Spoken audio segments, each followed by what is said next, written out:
Just to give a quick content warning, Drakengard and Nier do touch on heavy themes.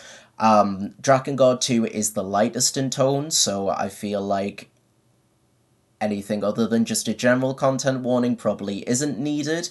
But if you've seen the first Drakengard video and any kind of subject matter in there was too much for you, I'd probably advise steering clear of just my Drakengard series of videos in general. But if that's something you're comfortable with, then great, let's proceed. Drakengard 2, released around 2 years after the original, is a game rarely spoken about by fans of Yoko Taro's works, mainly because he didn't really work on the game. According to producers, he was busy with a different project, and all I really know about this entry is that it's meant to be far lighter in its theming to appeal to a wider audience, but I've always been very curious about this one, since most retrospectives online seem to skip this one and go straight to Drakengard 3 or Nier, so I'm personally eager to dive in and see what it's all about. I mean, as far as first impressions go, the intro goes kinda hard. The distorted cries of who seems to be Mana from the first game and this new rendition of its theme, Growing Wings, I'm into it. With all the clips of the different endings, it's a little difficult to parse when exactly it takes place at first before the game says it outright, but thanks to the monologue, it's established that it takes place 18 years after ending A. The story follows a boy named Noe who's been raised by a blue dragon. Not the Xbox 360 I still need to play that actually. Anyway, he's aiming to become a Knight of the Seal. Him and childhood friend Eris are brought before General Gizmo for his initiation exam.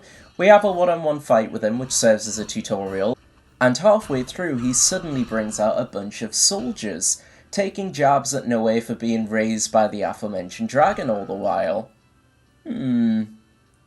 Nah, no reason for suspicion. I'm sure he's a perfectly nice man. He has a lovely, velvety voice after all. Sere makes his, grand return, and Noe speaks to him about why he wants to be a knight. For revenge. To avenge a man named Aura who helped raise him, and was the first to treat him like a normal person. Next we get a tutorial on the air combat, aback the blue dragon, whose name is Legna.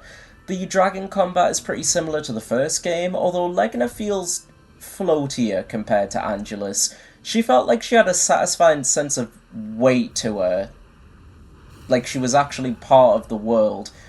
The air combat still feels fine here, but that was the best part of Drakengard 1 to be fair, so they really didn't need to change much. Of course you can hop on and off the dragon in most ground combat missions as well, although Legna has a few more attacks other than that one Fire Blast move. Melee combat does admittedly feel way better than the original, although that's not really a hard bar to clear in the slightest.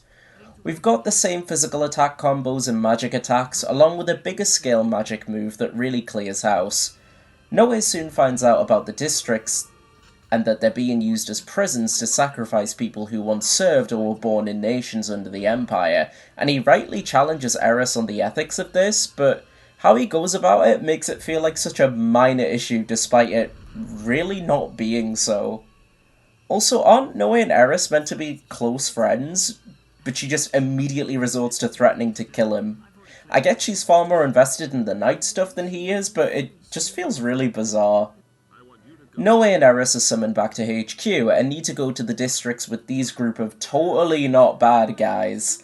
It's here I'm noticing a certain reoccurring habit in the script, shall we say. A character will say something very obvious, sometimes even already explaining the term in the sentence. Noe will go, "What is that?" or "Who is this?" and, well, Eris in this case, but the other character will explain in detail, and it causes the dialogue to drag on and on, pun not intended, and it's only been like an hour tops. I rate how fed up Legna seems to be with everything that's going on. As the game goes on, I could really relate to the guy.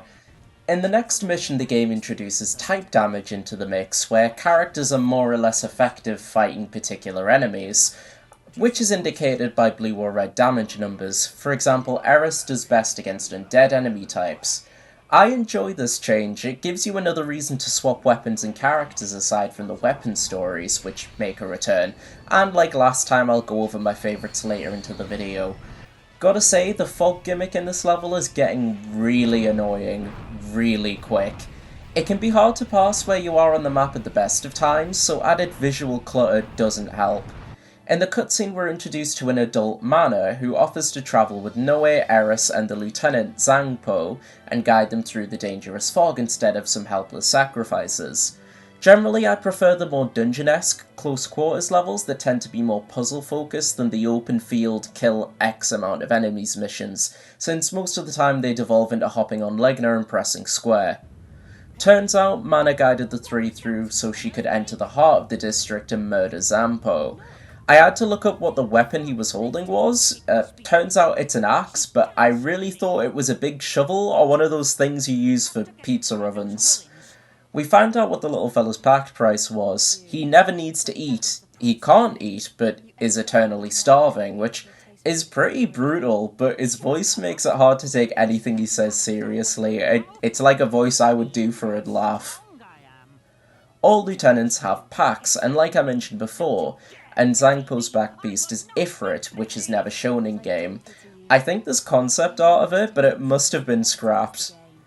I do like that Noe is questioning himself and if he's doing the right thing, but he always seems to instantly fold when arguing with Eris, and it just cheapens it for me. And oh god, they're doing that thing I was taking the piss out of again.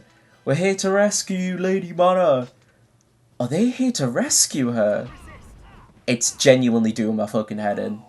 Mana's adamant what she's doing is in service to the people, and the districts only serve to keep the privileged in power.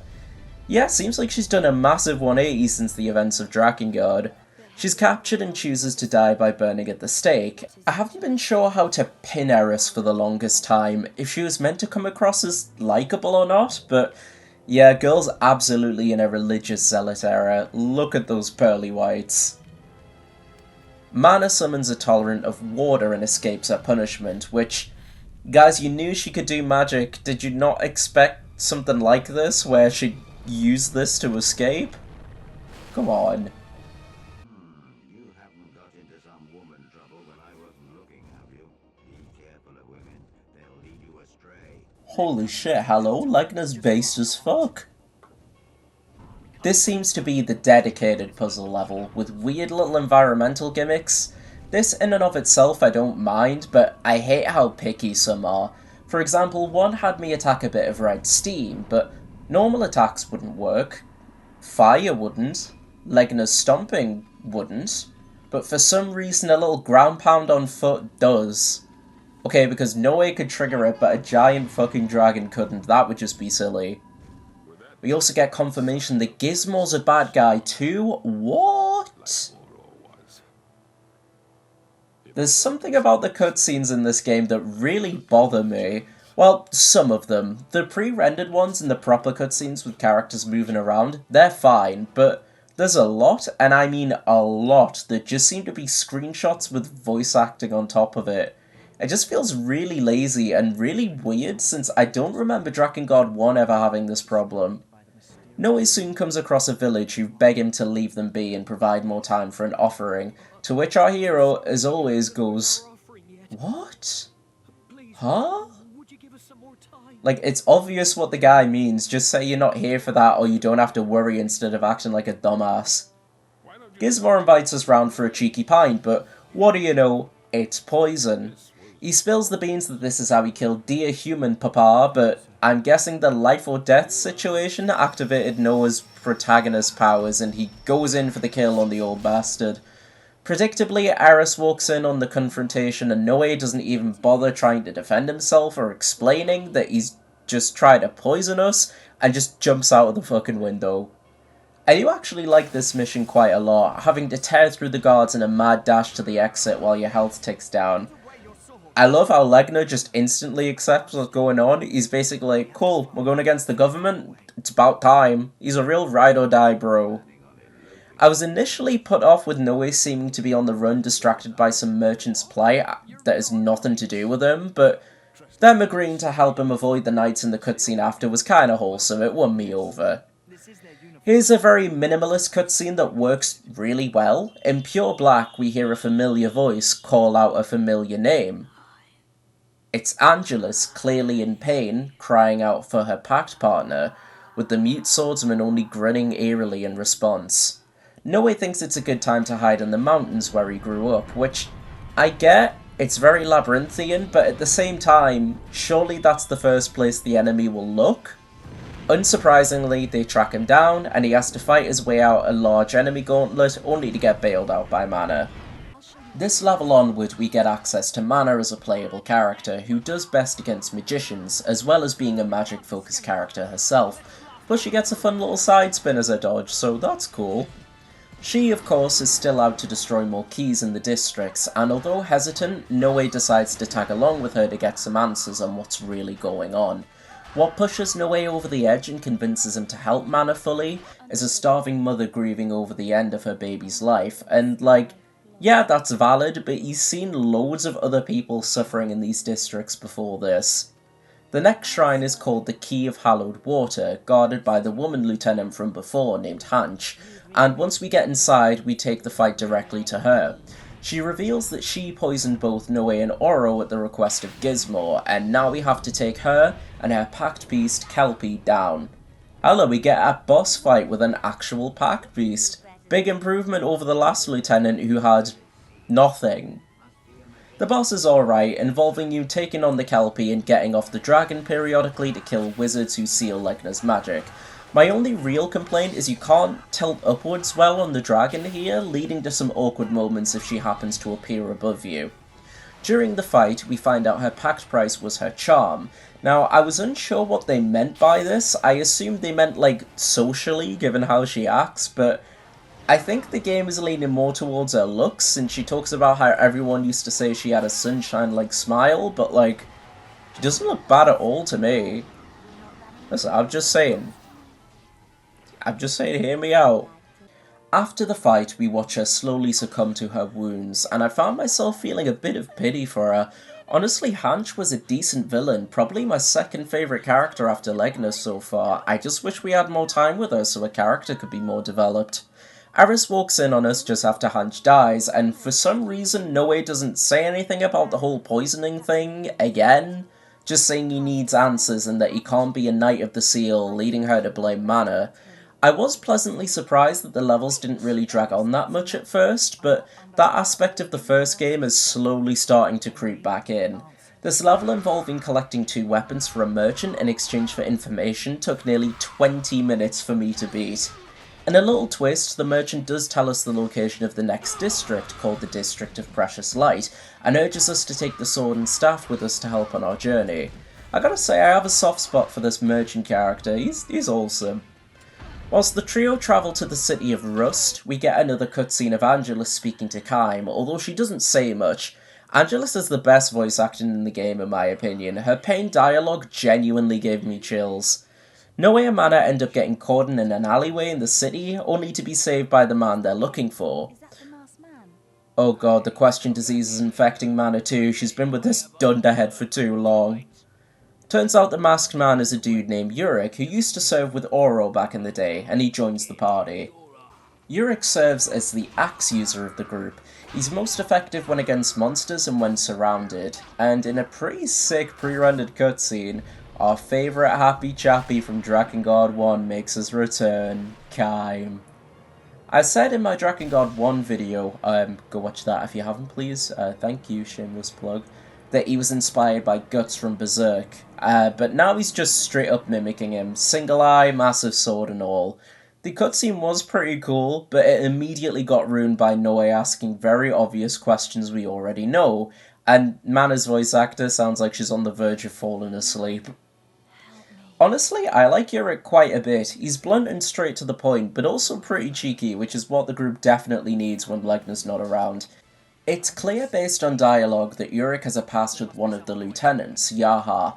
This even translates into gameplay, with him being the only one immune to his environmental hazards, which I think is pretty clever. There's other puzzles too, but they're beyond basic. Can you count up to 6? Congrats, you fucking legend. Yaha made a pact with gnomes? Which confuses me since I thought you could only have one pact beast, but he does mention they're like children, so maybe they work as like a collective or a hive mind. I don't know, it's never explained. I wasn't sure what his pact price was either, but it was clear him and Yurik had an intimate relationship at one point that didn't work out. To be honest, I didn't find it super clear in game what his pact price was, but from researching, it seems to be either similar to Hanch, where only his most unappealing qualities other than his looks remain, or he can never feel any form of pleasure again. Also, from what Yurik says about his eyes, it's implied he has some sort of hypnosis power, but this is never explained either. The writing with Yaha's like abilities and pact and everything in general just seems quite sloppy, to be honest. The cartwheeling fellas get on my nerves so bad. Such an annoying enemy type. We go to meet up with an informant, but surprise surprise, it was a trap by Eris, and we're thrown into a gauntlet with a frankly silly amount of enemies. I don't mind it too much though, since it gives each character a chance to shine. The battle is cut short with the emergence of Kaim, and Mana acting weird takes no way out of his revengey mood, and his focus becomes escaping. In the air, Eris reveals that Mana was responsible for the events of Drakengard 1 to Noe, but rather than try to explain herself or tell Noe she was possessed, she just apologizes like she just realized she ate the last Oreo in the house. Mana seems to have forgotten her past due to her trauma. She had travelled with Kaim, who wanted her to spend every waking moment reflecting on what she did. Also, sorry, this cutscene really got on my nerves. I don't know what to think anymore. No way, you don't know, full stop. Every single sentence you say is a question, you dunce. Oh yeah, Mana left, by the way. But we found her in the care of Kaim. Yurik prepares to fight him, and we have to chase down soldiers in the meantime. We end up losing track of Mana thanks to a decoy, so as well as the level having a bunch of annoying enemies, it's just a wild goose chase. Mint. Peak design. Thanks to this man who just materialised out of nowhere, we find out Gizmo has taken Mana. After killing so many guards, we finally make it up to Gizmo's room. We take Gizmo on one-on-one. He's a pretty basic villain, but he's so much of a mustache-twirling dickhead, I can't help but kind of enjoy him. He's a bit challenging at first, but once you have him in the corner, he can't do much, especially against Yurik's circular slashes. After being beaten, he says Mana will be executed before waddling away like he's had an accident. You have to blaze through the castle before 10 bells chime, and quite frankly I'm fine with leaving her to die, but we need her to progress. We get a new enemy type in the next aerial mission, these side-spinning skeleton fellas. I think they were in the first Drakengard, but I can't remember. Yurik seems to know a lot about this district, but he couldn't be linked to it. Otherwise, why would we travel all around the world to get information about it? Oh dear, he is. I have no clue why it's written like this. I mean, we do find out that he's effectively immortal, but it could literally be written away with something simple like, oh, dying so many times has affected my memory, so I don't know where the district is, but for some reason he just didn't tell you when you ask, and it's just left unexplained. Noe doesn't want Yurik to die, and so we get a boss against Kaim, who was waiting for Yurik. The song playing is pretty great too. The fight against him is suitably tough. He seems to have retained most of his abilities from Drakengard 1, and as a cool little reference, Inuart's sword seems to do the most damage to Kaim by far, which is extremely fitting. Yurik sacrifices himself, letting Kaim wail on him so he can push the ladder off the platform he was fighting Noe on, dying permanently as a result. With the resolve to not lose anyone else, Legner is spoken to via telepathy by an unknown force, telling him the location of the final district, the Gate of Heavenly Time. After breaking the barriers to enter the final district, Legner gets hit by stray cannon fire. It seemed to have gotten him pretty bad, with Noe and Mana having to make a crash landing in a pretty cool FMV scene. The knights are clearly throwing everything at you at this point with the sheer amount of enemies. In the tower at the end lies Eris and Gizmo, who begin a battle in the only good in-engine cutscene so far. It soon transfers to FMV, where, as Noe is about to stab Gizmo, Eris jumps in the way. Based on what she says in the cutscene direction in general, I honestly can't tell if she jumped in the way of the blade or if Gizmo picked her up with his shadow person powers. Oh yeah, he's a shadow person, by the way. It actually reminds me of the Shades in Taro's later game, Nier, but as far as I know, they're completely unrelated. I won't stand in your way. Yeah, that's because you're fucking dead, you melt. Legner arrives, mildly injured from the hit to his wing, but as sassy as ever, you love to see it, and he takes us to the top of the tower where Sarah and Mana reunite. However, the latter is quick to end the conversation, and I can't say I blame her. The tower is a pretty large labyrinth with a few rooms that slow you down due to time distortions. I thought it was tricky initially, but it was surprisingly intuitive to navigate. Sarah again tries to speak to Mana about what's going on, but she's just not having any of it. And at the giant hourglass we were told about, Gizmo awaits. It's time to fight Gizmo for real. More like Gizmo, am I right, boys? It takes a minute to clock how to beat him, but when he's red, you just avoid the beam shot either to the left, the right, or on the floor. And when he turns blue, you hide behind a pillar to jump over magic and use the pillar to block projectiles. Very FromSoft coded with all the pillar blocking. We finally get a bit more insight into Gizmo's character. A survivor of the Empire from Drakengard 1, he sought power at all costs to crawl out of poverty, even at the cost of his own people. I quite like this twist. It's starting to feel like he could have had the nuance of a Yoko Taro directed character, but Noe's response just makes me laugh. Gizmo, you're a sad man. Yeah, this added wrinkle to Gizmo's character does feel a bit too little too late. He's been alluding to us doing something catastrophic. A few characters have over the course of the game, but once he's beaten, he pulls a "if I can't rule the world, no one can," and breaks the final seal, releasing none other than Angelus, and she is pissed.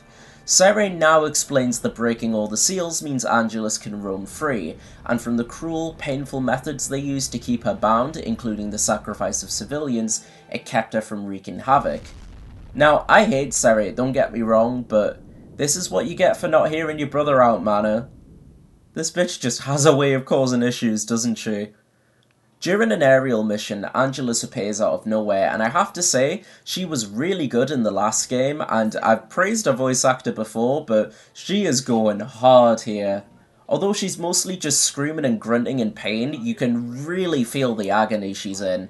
Her mind is almost completely broken. She says Verdelay tricked her, and I'm not sure if this is true, but I remember reading something that Verdelay increased the burden of the seal on her numerous times, either due to being prejudiced against non-humans, as he clearly showed in the first game, or due to dementia. The whole time, a beautiful, I want to say harp rendition of Growing Wings, the theme of Drakengard 1, plays in the background, and I'm going to be hearing this for a while because Angelus is tough. One attack does about a quarter of my health bar. I thought you had to attack or dodge those rings she produces, but turns out you have to dash through them until she tries to make a break for it. We've ended up in what I believe is the first level in Drakengard 1, now in ruins, and yeah, it feels like a Drakengard 1 level alright, with the size of it and how twisty it feels without a map.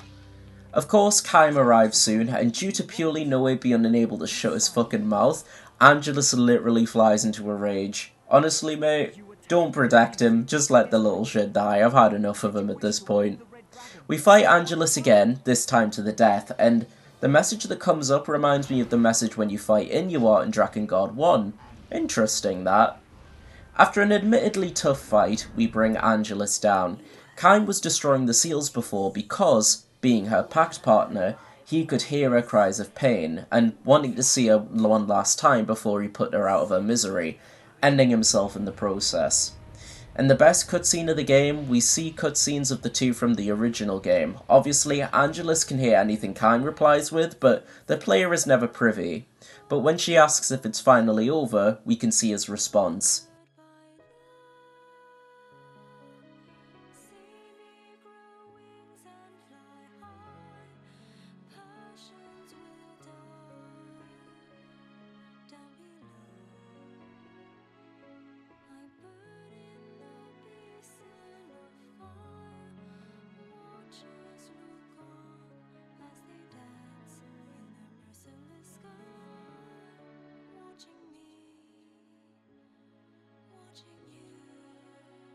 Is it over, Kaim?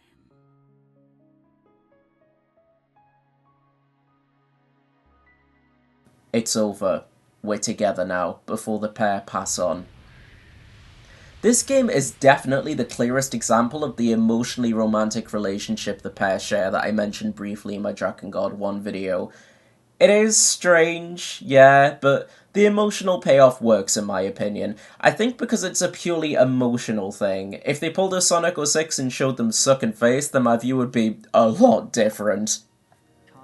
After all that, the sky fucking shatters like glass, and Mana's having what I can only describe as a normal pill withdrawal. Also, the fact that Mana is clearly having a psychotic break and Noe constantly reacts like, now, stop being a silly sausage, really makes me laugh. Calm down, Mana. Nothing's over yet. I'm sick of this. Hey up, you're not the only one, love. Do for you right now. I believe now the world is meant to be in the state when Mana let all hell broke loose in the original, but all it does is make the sky ride, summon some ghouls, and a new green type enemy. I gotta respect them introducing new enemy types this late into the game though. Legna instructs us to travel to the ancient tomb where something inside has helped dragons overcome similar crises ages ago. Inside is this weird sci-fi zone which I kinda fuck with, going through a voiced monologuing about Drakengard lore. I had heard talk about this game being in a slightly altered timeline, and I didn't really believe it at first because I couldn't think why it would be altered, but this level kind of proves it, since it explains Noe's birth. He's like a fusion of Inuart, Furii, and the Black Dragon's DNA, with Legna being either a reincarnation, evolution, or just straight up the Black Dragon from the first game. I can't believe they had to make a whole ass timeline so Inuart could technically get his leg over. That is hysterical. Turns out Eris is alive actually. She walked off getting stabbed. Wahoo. It's almost as if her being able to collect her weapon type didn't give it away. Mana's fully broken at this point, allowing the Watchers to take control of her again, so I think Noe travels into her mind somehow to save her. It's a cool concept for sure. It makes perfect sense she hasn't recovered from her trauma and we can see things from her point of view, even if briefly, but it's not really explained how he goes into her mind at all, but whatever, it makes for a cool set piece. We're taken back to the throne room thing from Drakengard 1. Turns out after the events of Ending A, Kaim dragged Mana around the world for a significant amount of time so she can see firsthand the destruction she helped cause, which is a bit unfair considering it's unclear how in control she was, plus the whole parental abuse thing. This is probably the best level in the game though, the Watchers taking form of shadowy young Manas with knives. The shifting environment, which I believe is meant to be the Watchers trying to take back her psyche, is genuinely unsettling. Probably the closest we've come to the tone of Drakengard 1. And it makes sense that she's wielding a knife since she stabbed Kaim while he was distracted to try and get away from him. Legna goes full mask off now. It's been pretty obvious for a while now, but he fully orders Noe to betray his friends and join him in the dragon race in claiming the world. Although apparently it's destiny, Noe says no, that he's a human being and not a weapon, resulting in Legna tackling everyone into a fucking volcano. Wow. One thing I'm not a fan of is all the unexplained name changes. The Watchers seem to be called the Nameless now, and the Seeds of Resurrection/Destruction is now the Bone Casket. After promptly getting wiped by the dragon, Noe laments about being called a savior, although he seems to have fucking loved saving people through the whole game. So I'm not sure why he doesn't want to be called a savior, but a smooch from Mana awakens his dragon powers, I suppose. I'm not really a fan of their romance. If we got more scenes of them casually talking and building a bond with each other, then yeah, maybe I could see this working, but just as it is now, it feels quite forced. Growing Wings plays again as Noe and Legna reconnect before battling one last time. What's happening to me? This wouldn't work nearly as well as it does if Legna wasn't such an entertaining character. He's witty, sure, but he clearly cares about Noe, even if he doesn't want to admit it a lot of the time. This clearly pains him, but he sees no other choice. To him, everything is already determined. And, okay, I've gave Noe's character writing a lot of flack, because it's really bad a lot of the time. However, him questioning everything in the final battle specifically works incredibly well. He's desperately trying to work out any other solution. He wants anything other than having to kill Legna, his father figure, but there is no other choice here. To restore the world to how it once was, a new goddess must be chosen, and Eris decides to take up this role after Legna's beaten, ending the game on a bittersweet note. Like its predecessor though, this is only ending A, and after the credits it states 2 endings remain. You can now redo the levels on a harder difficulty. Well, I say you can, you're required, with every party member now being playable right from the start, regardless if you've met them at that point in the story or not, making it easier to level up the weapons and use the right weapon against the right foe. There's barely anything new here though. There's literally a handful, as in a singular handful, like I can count on one hand, of new cutscenes. One with Noe talking to an NPC knight, a scene with Noe and Sarah in Chapter 2, and one with Eris and Noe in Chapter 3. It gives a tiny bit more insight into some of the characters, granted, but these alone are not worth an entire playthrough in my opinion. I kept going until the boss against Hanshed and died just before I could get a healing powder in, and I thought to myself, nah, fuck this. I'm not gonna play the entire game all over again for the sake of one new boss, so I downloaded a 100% save file to get right to the new stuff. There's just no point in going over exactly the same stuff again. I'm not even remotely sorry for doing that, so while I've got footage in the background, I'm gonna narrate my favourite weapon stories. The Soldier's Sword. This sword was forged by a tribe using a closely guarded secret technique. In order to maintain secrecy, a daughter of the tribe was forced to kill her lover, whom the elders suspected of spying for a neighbouring tribe. She committed suicide soon after. The tribe's secrecy was maintained, but it came at a high price. Paranoia gradually spread, and the tribe began to punish and torture its own. They blackmailed each other, and soon all order was lost. The torture methods were cruel. Some died of having melted iron poured into their mouth, and others simply lost their minds from the trauma of the ordeal. Then, all trust was lost within the tribe. They began to murder one another, and in a matter of days they had wiped themselves out, and so their technique remained a secret for all time, just as they had wished. I like this one because the tragic irony makes for a really interesting story. Calf Carver. There once was an extremely valiant and intelligent general. Tales of his bravery spread far and wide, and the streets echoed with his name. The king felt threatened by his general's popularity. He arrested the general without reason and threw him into a dungeon deep inside the castle. The dungeon was known to drive its captive insane within 3 days. 3 years later, the king visited the dungeon. There he saw the general, both of his legs rotted away, glaring back at him with unchanged intensity. The general stared and enraged the king, and wondering why he hadn't done so 3 years before, he drew his sword and prepared to deal the finishing blow. Just before the point of the king's sword could pierce the general's heart, he produced a sword from the pile of his rags behind him and stabbed the tyrant, killing him instantly. He had fashioned the sword from the bones of his own legs, which he had amputated for this purpose. The general went on to become a noble and just king. Bloody Fang. The swordsmith longed to create a perfect sword, a sword that would tear through a limb with one slash and impale organs with a single thrust. A sword that would make its victims suffer right up until their dying breath. In search of the cruelest of agonies, the swordsmith worked night and day.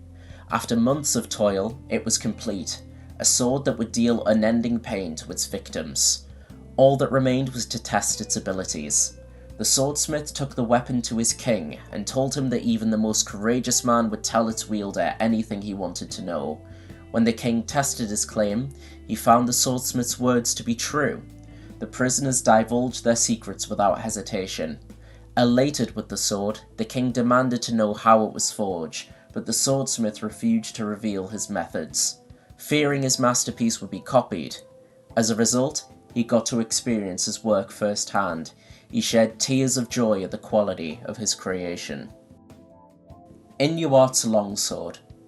In solitary confinement somewhere in the desert, a man was tied to a stake. He had fought to protect the one he loved, but lacked the strength to save her, and stood on the brink of despair. He could remember her smile, but her smiles were directed at her brother. Drifting in and out of consciousness, he was about to accept his fate when a girl appeared before him. Her eyes were a deep crimson and glistened like rubies. She smiled like the pretty little girl that she was, but spoke in a strange voice. It was the voice of neither a child nor an adult. If only I had the strength. Her crimson eyes peered into the weak man's mind. He became the girl's servant. Beyond that, he could not remember. The only thing he could remember is his beloved killing herself in front of him. Then, standing before the seeds of destruction, 18 years later, the man's long sword now belonged to a boy raised by a dragon. The sword was used to fight the lover's brother, the one-eyed man. Standing beside the boy was the girl with crimson eyes, now a grown woman. Their tale of life, death, and tangled relations was told for generations. Kaim's sword. 18 years ago, when the world faced destruction, a human and a dragon dared to fight the gods. In the end, the dragon gave her life to save the world. Left behind, the man wandered the desolate lands, his heart full of sorrow. Accompanying him on his journey was the very same girl who brought mankind to the brink of extinction. Betraying the alliance he's formed during the war, the old hierarch altered the seal to increase the dragon's burden. When the wandering man felt the dragon's agony, the girl sensed his distress and made her escape. Alone again, his mind was consumed by thoughts of vengeance, and his hollow soul burned with bloodlust once more. Kaim hunted down the treacherous hierarch. Ignoring his pleas for mercy, he killed him with a single blow. However, Kaim's efforts were in vain. The seal was permanently altered. The burden was tearing the dragon's mind apart. So the world's former savior faced a similar choice. But this time, Kaim chose the dragon over the world. Kaim and Angelus were finally reunited, when all the keys to the seal had been broken. Once more, the world faced destruction, but at least they were together, complete. They vowed to never be apart again, a vow they kept until the end. After that, only Kaim's sword remained in the doomed world. Death Dance.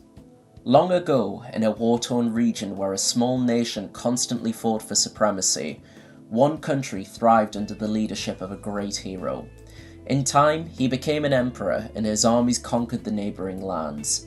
Exhausted by years of war, the conquered subjects of this new emperor welcomed his rule. The emperor held a feast from time to time. It was the one luxury he allowed himself. Disregarding the advice of his council, he would even entertain guests from enemy nations. That day, he had invited a beautiful dancer to perform for him. She hailed from a country which had resisted his conquest for several years. The dancer possessed such beauty and grace, she stole the emperor's heart in an instant. At the end of her performance, he applauded generously and ordered her to approach his throne so he might reward her. As he reached out to hand her a priceless ring, she stabbed him through the heart with the sword she used in her dance.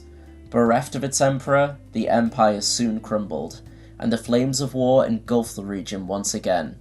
War brought suffering and death to the people of every nation. The assassin's sword was lost, but its story and cruel legacy remains. Now, the reason this story really stood out to me is that I love that you get the assassin's perspective from the Drakengard 1 weapon story, and you get the emperors in this game. I think that's really clever. Oro's Lion Blade. Violence. Death. Ruin. 18 years ago, Oro was a general in the army of the Union, and led his forces against the armies of the Empire. During one fateful battle, a catastrophe befell the world, and lightning rained down from the skies, killing Oro's men where they stood. Loss, starvation, disease.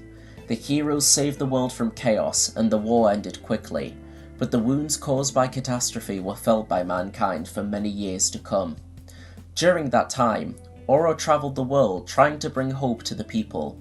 Their pitiful plight broke his heart. Flags, armour, spears. Oro had learned that the heroes had formed a band of knights. Sealed the fire, they were now working to save the needy. Knowing that he could not save humanity alone, Oro willingly joined the Knights. With Knights under his command, he dedicated his life to saving as many people as possible. Death, love, hate. Caught up in the internal politics of the heroes, Oro lost his life. Gizmo was the culprit. However, Oro did not hate Gizmo for his crime. His love for humanity would not permit such hatred, even for his murderer, and so Oro remained true to his way of life, until death. Hero's Knife. A couple was elated by the news that they were to have a child. As this was their first, their friends held a feast the next day to celebrate. Many came to the party, among them a prophet dressed in a richly embroidered clerical gown. The prophet presented the couple with a short sword and said, "This blade will make a master swordsman of the wielder. Use it to protect your children." When the husband grasped its hilt, he felt its power coursing through his body, making him stronger. This was no ordinary sword. The child who will be born is a child of heaven. The child who will be born is a child of man. Should the child bring disaster upon mankind, kill it with this sword. The couple's faces paled, and the husband raised his sword to strike the prophet, but he had already disappeared. After the day of the feast, the wife became unable to forget the prophet's words, and grew ever more gloomy. The husband used the power of the sword to become a soldier, and returned home ever more infrequently. Eventually, their child was born, or rather a pair of twins were born, a beautiful boy and girl. This story stood out as very interesting to me since the story seems to be about Seirei and Mana's parents and their birth, and kinda props up a reason why their mother preferred Seirei over Mana, as well as the whole golem thing. Tower of Warning. This spear belonged to a gentle and mild-mannered man. He lived in shame for a certain antisocial tendency, so he avoided the company of strangers and lived deep inside the forest with his brothers. He led a quiet life until one day the Empire attacked his land, slaughtering his brothers and torched his house. In despair, he tried to commit suicide, but just as he was about to die, a malicious fairy came to him and forced him into a pact, saving his life. As the price of his pact, he lost his sight, but with his newfound power, he rose up against the Imperial forces and fought to save the world from the tyranny of the Empire. Alongside the voiceless savior, he prevented the end of the world. Though he was now a hero, his shameful tendencies remained, and so he returned to his life of solitude, a vilified existence. A vilified exile. This seems to be Leonard's weapon, and what a way to censor his fucked up tendencies. Antisocial sure is one way you can describe it. If you don't know what I'm talking about, watch the Drakengard 1 video. I'm not going into it here. Falcon's Pinon. I awoke on a rainy day and looked up to see my brothers still in the nest from whence I'd fallen. It was a small nest, and I guessed that it would only be a matter of time before something like this happened. I was only 2 months old. Well, that's life, I thought, just as my parents flew back. They looked down at me, but they began to feed my brothers. I tried chirping, but they ignored me. That's it for me, I suppose, I thought, when a lightning bolt struck the tree, setting it alight. I flapped my wings in a desperate attempt to get away. Once I'd scrambled to a safe distance, I turned to see the nest in flames, my brothers' burning bodies illuminating the forest. You can never tell what's going to happen in life. Cowering there in the wet grass, a human who'd come to investigate the fire saw me and scooped me up. 1 year later, I was an adult falcon and sat on his arm. He was middle-aged, poor, and drank a lot. That was all I knew about my saviour. After 2 years together, we parted ways when my companion sold me to buy alcohol. The human who bought me butchered, cooked, and served me to another human whose belly I paused in en route to the privy. My feathers were used to decorate a spear which was sold to a fool at an exorbitant price. What a ridiculous waste of money and life.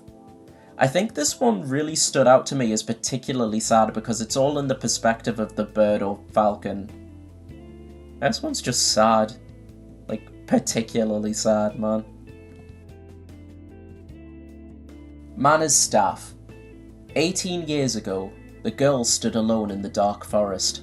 Abandoned by her mother, her longing to be loved soon turned into madness. The gods, charmed by her insanity, chose her as a tool to rule the world. Her eyes began to glow red in the darkness. The girl with crimson eyes sent the world spiraling into chaos. The sight of the world collapsing soothed her, but the order was restored by a silent man with a sword. He took her on a journey to atone for her sins. Though she tried to look away, he forced her to face the suffering she had caused. One day, the man looked up to the sky and hatred filled his eyes. The girl wondered what had happened to make her captor so angry. Spying her opportunity, she stabbed with a knife she had hidden in her robe and threw herself into a nearby gorge. Several years later, the girl had lost all memory of her crimes and lived in a poor village. She learned about the Knights of the Seal who oppressed the villagers. In a strange twist of fate, the girl who brought chaos to the world took up this staff and began to destroy the seals once more. Philosopher's Staff. The magician had no friends. It was not that he disliked people, quite the contrary, nor was he a bad person to be around, though he could be a little pedantic. Yet anyone who met him seemed to hurry away as soon as they could. The poor man was at a loss to understand why. One day, the magician was struck by a mysterious illness. High fever, heart pounding, limbs shaking. He could hardly walk. He tried casting spells, but when they didn't help, he took up his favourite staff and headed for the medicine man. After a trying journey, he explained his conditions to the medicine man. The various symptoms afflicting my corporeal form are quite beyond the treatment of a layman unversed in the science of diagnosis, even one so familiar with the arcane. But before he could finish, the medicine man muttered something about being busy and fled. Having failed to obtain any medicine, the magician's conditions worsened and he died. If only he realised that knowledge was not for flaunting, but for sharing in words that everyone could understand. If only he'd been aware of the simple truth, perhaps he wouldn't have died of food poisoning. Yaha's staff. A bureaucrat was accused of treachery and executed by his distrustful king. His family followed his fate, but the executioner took pity upon his youngest son. He let the boy go and told the king that the job was done. The bureaucrat's son grew up to be a beautiful young man. He made his living as a thief, stealing goods from the bazaar. Sometimes he would be caught and beaten, but the pain was nothing to him compared to the joy of revenge would bring. In time, he used the money he'd saved to bribe his way into a job at the king's castle. The boy's androgynous beauty caught the king's eye right away, and soon enough, he became one of the king's special companions. Late one night, he decided that the time had finally come to exact revenge. So he headed to the king's bedchamber, armed with his father's staff, an elegant weapon tipped with a deadly blade. However, the king became suspicious when he saw beads of sweat on the boy's brow, and called for his guards. As they converged on him, the boy cut his own throat to the tune of the king's victorious laughter. Perhaps it was fate that Lieutenant Yaha, whose own beauty had shaped his twisted destiny, would eventually own this staff. This stood out to me because it's a very Griffith-coded story, early Golden Age Griffith specifically. Zangpo's Axe. In a small village, a man lived with his pet mouse in a shack. He was a kindly soul, but the other villagers mistrusted him because his face had been disfigured since birth. In spite of their prejudice, he harboured no bitterness towards them, smiling even when children threw stones at him. Secretly, the villagers schemed to drive their unsightly neighbour away, so they claimed his mouse damaged their crops, and captured it one day. While he wandered the forest searching for his little companion, they cut off its head, and laid its body on his doorstep. When the poor man returned to his shack, he saw that his only friend in the world had been murdered. With a howl of despairing rage, he took his axe and decapitated each of the villagers in turn, piling their heads in the centre of the common. To add another to the pile, he then cut off his own, and the axe tumbled from his lifeless grasp. When it was finally retrieved from his grisly resting place, the axe's blade had been dried red by the villagers' blood. Lieutenant Zangpo, whose pact cost him the pleasure of eating, may have tried to replace the lost sensation with the joy of butchering foes with this very axe. So, as I was saying before, I tried downloading an 100% save file or something so I could play ending B and C, and I have no clue how, but I managed to corrupt my save file and lose all of my save data, and for whatever reason the 100% save would not load. It just would not show on the actual memory card on the emulator. So I had to look up the new bosses and endings. Credits to BuffMaister, I think is how you pronounce the channel name. So I'm just going to go over what happens in these endings.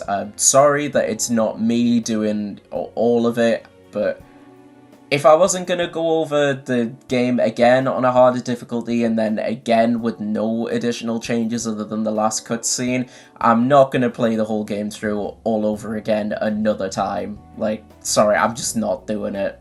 So, for ending B, instead of going against Legner, he explains that by killing the gods, Noe will save the world, and there'll be no need for goddesses, saving Eris from her fate too. So Noe agrees. I feel like that if he did that in the first place, he'd get what he wanted way easier, but whatever. Turns out the Seed of Destruction / Bone Casket is somewhat sentient, and sees the group as an enemy, so they have to fight it so Noe can evolve. The Bone Casket then takes control of Mana, so the gods / watchers can possess her once again, making her the final boss for ending B. There seems to be little hope to save her, and as the battle concludes, she reveals that she absorbed the Bone Casket on purpose so it could be destroyed along with herself. And with their plaything gone, a pathway to where the gods reside will now open up, giving Legner and co a chance to strike them directly. You get a brief look at them, but they do seem to be the baby fellas from ending D in the last game, so at least that part stayed consistent. Ending C starts out along the same lines of ending A, with Noe going against Legner. It's pretty much exactly the same, bar an additional phase at the end and some more dialogue for the two. The dragons end up fading away upon Legner's death, ending the game on what I think might be the closest thing to a happy ending in the series, with Noe, Mana, Eris and Sere all vowing to bring peace to the world together, ending Drakengard 2. Now to get ending C, as I said, you have to play the game all over again on an even harder difficulty, for a tweaked boss and one cutscene.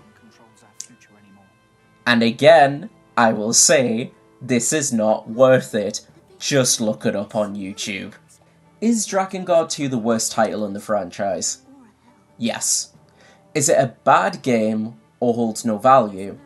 No. The gameplay is easily better than the original Drakengard, and I feel like it does bring things to the table narratively. Kaim, Angelus and Mana's arcs are all well expanded and feel natural, and most importantly, in character given the situations they're put in. Gizmo and Hanch are entertaining villains, and Legner and Yurik are fun additions to the cast. I think Noe works well as a protagonist in concept. There's nothing wrong with him being more hopeful or optimistic, but his questioning of literally everything and anything ruins his character and likability. It's clear the game was written for a younger demographic, which makes the times it does touch on tones akin to the other games come off as a bit out of place, but there are things to like here. I feel like it's at least worth one playthrough, but it handles the replayability and different endings the worst in the series by far. Having to play through the entire game twice with minimal to non-existent differences up until the end is just boring. Drakengard 1's gameplay may be worse, but at least you have the wild, wacky story to kind of push you through it, and there are substantial differences across the different endings. Drakengard 2 is just okay, and I feel like sometimes being okay and not interesting is worse than being worse overall, but having interesting things to bring to the table, so it just leaves Drakengard in this awkward kind of middle child position, unfortunately. And that is the end of the video. Thank you so much for watching. If you enjoyed the video, please like. If you want to see more from me, then please subscribe. I would love to get some more subscribers. That would be real cool. And I'll see you all in the next upload. Bye bye.